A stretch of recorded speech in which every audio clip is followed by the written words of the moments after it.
The 5 leading amateurs from each of New Zealand's 15 districts converged on New Plymouth Golf Club for a week-long battle to be crowned Toro Interprovincial champions. Saturday's semi-finals saw Division 1 winners Wellington take on Division 2 runners-up North Harbour. Harbour last won the Toro Interprovincials in 2005 and took the early ascendancy when Mark Hudson overpowered Ben Slavin 5-4 in the battle of the number 4s. Wellington's number 5 Kerry Mountcastle had the chance to strike back with a win on the final hole, but his par putt lipped out. So the pressure turned to Jake Meanhorst to halve the match, North Harbour leading 1.5 to 1/2. There was no such drama as Wellington's number 3, Elton Nicholson, dispatched Changi Lee 4-3 to lock up the semi-final at 1.5 points each. Unbeaten all week, Daniel Hillier continued his impressive form against Harbour number 1 Jason Gulasekaram. The Wellingtonian was 8 under through 12 holes, en route to winning 4-3 to have the boys from the capital a half point away from the final. And the winning of the half point came from John O'Kane, who rolled in this fine putt on the 16th to remain 2 up with 2 to go. And knowing he couldn't do worse than the half point needed, he conceded the final 2 holes to Cam Jones, confirming Wellington's passage to the final.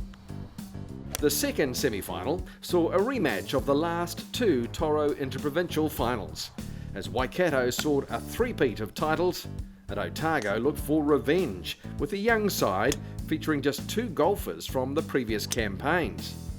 And the revamped southern side could thank stalwart Chris Snow for the early momentum as he beat Chris Charlton 3-1 to get the first point.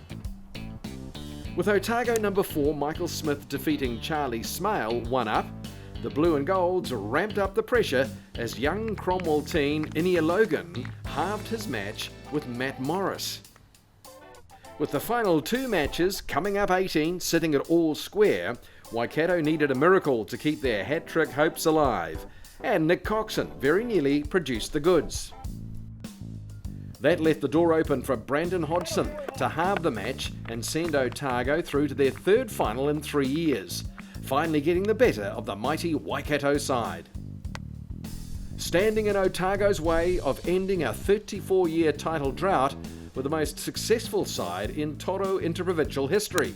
Wellington were on the hunt for their first title since 2010, and the boys from the capital got off to a fast start in the final, leading in 4 of the 5 matches through 8 holes.